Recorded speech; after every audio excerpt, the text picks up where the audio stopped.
बिस्मिल्लाहिर्रहमानिर्रहीम। ज़ायरीन जब सेवन शरीफ आते हैं तो सबसे पहले बोतला फ़कीर के दरबार पाक पर हाज़री देते हैं, फिर हज़रत सखी लाल शहबाज कलंदर के रोज़ा की ज़ियारत करते हैं। क्या बताऊं कि दरबार पाक से मिलता है क्या, देखने वाली हो नज़र तो खुदा मिलता है। इसलिए कि बोतला फ़कीर शहबाज कलंदर के तालिब खास थे। कलंदर भी उनके साथ बहुत प्यार करते। ये आपके खसूसी फैज़ से सैराब हुए। यही वजह थी कि बोतला भी आपके इश्क में खोए रहते और रक्स इश्क में मसरूफ रहते थे और वजद की कैफियत में मस्त मस्त कलंदर, सखी लाल शहबाज कलंदर, दमादम मस्त कलंदर के नारे बुलंद करते। आखिर बोतला फ़कीर कलंदरी रंग में रंगे गए जिसमें कलंदर पाक रंगे हुए थे। आपने बोतला फ़कीर की दुनिया ही बदल डाली और बोतला को फ़कीर से सिकंदर बना दिया और वो मस्ती में मस्त हो गया। मुर्शिद मेरा मुकम्मल है कलंदर, हुसैनी हैदरी सुल्तान सरवर।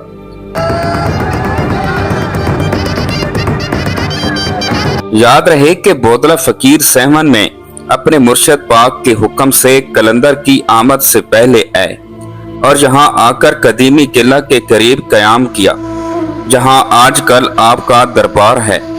उस वक्त इस शहर में हर तरफ बुराई अपने अरूज पर थी, बल्कि सहमन बुराइयों का गढ़ था।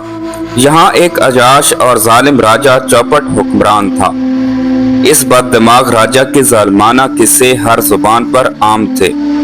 रियाया उसके जुल्म सितम से सख्त नाला थी। हर तरफ खौफ और हरास की फिजा कायम थी।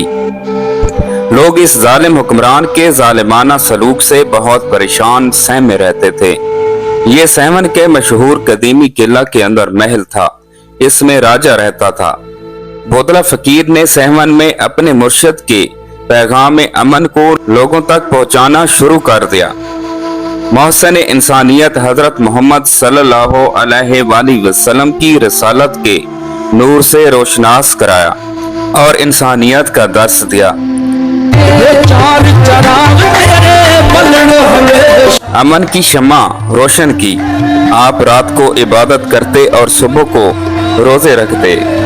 उनके इखलाक की वजह से जौक दर जौक लोग आपके तालिब बनते गए। ये अपने मुरीदों के साथ दोनों बाजू बुलंद करके हाथों के पंजे खोलकर अपने मुर्शद सखी लाल शहबाज कलंदर को याद करते और बुलंद आवाज में नारे लगाते।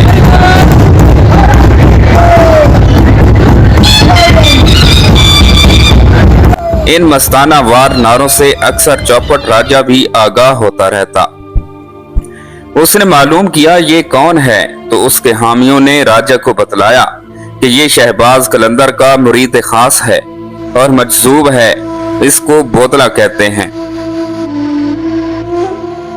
राजा चौपट ने हजरत सिकंदर बोतला बहार को अपने पास बुलवाया और आपसे मुखातिब हुआ और कहा कि तुम ही बुलंद आवाज में नारे लगाते हो।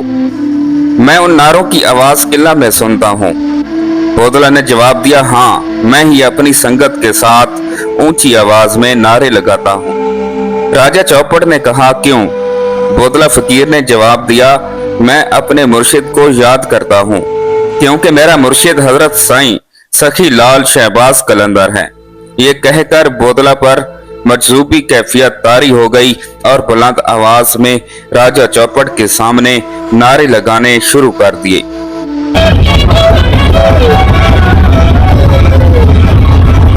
राजा ने मजजूब सिकंदर बोतला बहार से कहा कि तू कलंदर शहबाज का नाम लेना छोड़ दे और ना ही उसका नाम लेकर बुलंद आवाज में नारे लगाया कर। ये सुनते ही बोतला ने बुलंद आवाज में कसरत के साथ नारे पे नारा लगाना शुरू कर दिया। उस पर राजा को बहुत गुस्सा आया और हुक्म दिया कि फौरन बोतला फ़कीर को ज़ब्ह करके उसका गोश्त पकाया जाए और फिर खाया जाए। ये एक जालिमाना इक़दाम था। गोश्त को पसंद ना करने वाली कौम का राजा चौपट ही अपने हम ख्यालों को गोश्त खाने का हुक्म दे रहा था, मगर गोश्त खाने वाले वहशी दरिंदों को सिर्फ खुशी इस बात की थी कि वो कलंदर के मुरीद खास और उसके आशिक का गोश्त खा रहे हैं। इधर कलंदर को इस बात की खबर हुई तो आप बोतला की याद में धमाल डालते डालते मजसूबी हालत में पुकारते थे। आप जब भी बोतला को बुलाते तो वो फौरन अपने मुर्शिद के कदमों में पहुंच जाता।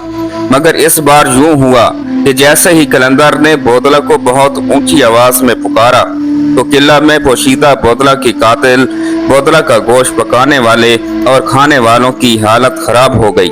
जो बोतला का गोश्त खा चुके उनकी हालत अजीबो गरीब, मौत का डर उनको डकारें आ रही थीं। सांस में रुकावट, दम टूटने का खतरा, पेट पर खुजली, जिल्द जिस्म नीली, शक्म में आग, हाथ पांव ठंडे, मादा में तनाव और मौत के खौफ में मुब्तला बस उनका बुरा हाल था। जो जो कलंदर बोतला को बुलंद आवाज से पुकारते, जैसे जैसे गोश्त खाने वालों के पेटों को फाड़ती हुई बोतला की जिस्म की बोटियां उनके मुंहों से निकलकर उड़ती हुई कलंदर के पास जमा होना शुरू हो गईं। और जो जो बोटियां हांडियों में बच गईं, वो भी हांडियों से निकलकर उड़ती हुई कलंदर के कदमों में पहुंच गईं। तो एक इंसानी जिस्म की सूरत इख्तियार करने लगी और आहिस्ता आहिस्ता बोतला की शक्ल में तब्दील हो गईं। बोतला अपने मुर्शिद के सामने सही सलामत बाअदब खड़े हो गए। कलंदर ने राजा चौपट को बुलवाया और उसको दिखाया कि मेरे आशिक बोतला को तुमने ज़ब्ह करके अपने साथियों को उसका गोश्त खिला दिया, मगर अब गौर से देख कि बोतला जिंदा है। राजा ये सब कुछ देखकर शर्मिंदा हो गया। वो घबरा गया और परेशान हो गया। उसने माजरत करना मुनासिब ना समझा, बल्कि बोतला को कत्ल करवाकर वो मगरूर हो गया। राजा ने कलंदर और कलंदर के मुरीदों पर बेहद इल्जाम तराशी की। उसने कलंदर से कहा कि मैंने बोतला मजजूब को इसलिए कत्ल करवाया था क्योंकि मेरे किले की एक दीवार में खिड़की है जो बाहर की तरफ खुलती है। मेरी एक बेटी ने जो इस खिड़की में बैठकर रोजाना अपने लंबे बालों को संवारती और श्रृंगार करती थी। इस खिड़की के सामने ये बोतला मजजूब ने डेरा लगाया हुआ था। ये मेरी बेटी पर आशिक हो गया। जब मुझे इस बात का पता चला तो मैंने इस रुसवाई से बचने के लिए इसको कत्ल करवा दिया। कलंदर ने बदबख्त राजा की तरफ मुखातिब होकर कहा कि तुम्हें इस जालिमाना कार्रवाई की सजा भुगतना पड़ेगी। ये सुनते ही वो पलटा आपको धमकियां देता हुआ अपने मजबूत तरीन किले में चला गया। आपने फरमाया, ऐ राजा, तू मेरी परवाज और मेरी अक्लो फहम से बहुत दूर है। ऐ राजा, मेरे हर अमर में तूने देखा वही मेरे शहर में है, कोई भी हुज्जत तकरार नहीं हो सकता। नामुराद राजा के चले जाने के बाद आपने अपना कासा उल्टा कर दिया। देखने में तो ये कोई खास बात ना थी और ना ही कलंदर के पास मौजूद बैठे हुए तालिबान ने महसूस किया। कुछ देर के बाद पूरे शहर सेवन में शोर मचा कि राजा चौपट का किला उलट गया है। कोई शय नहीं बची, सब कुछ तबाह बर्बाद हो गया और राजा का नाम और निशान सफाए हस्ती से मिट गया।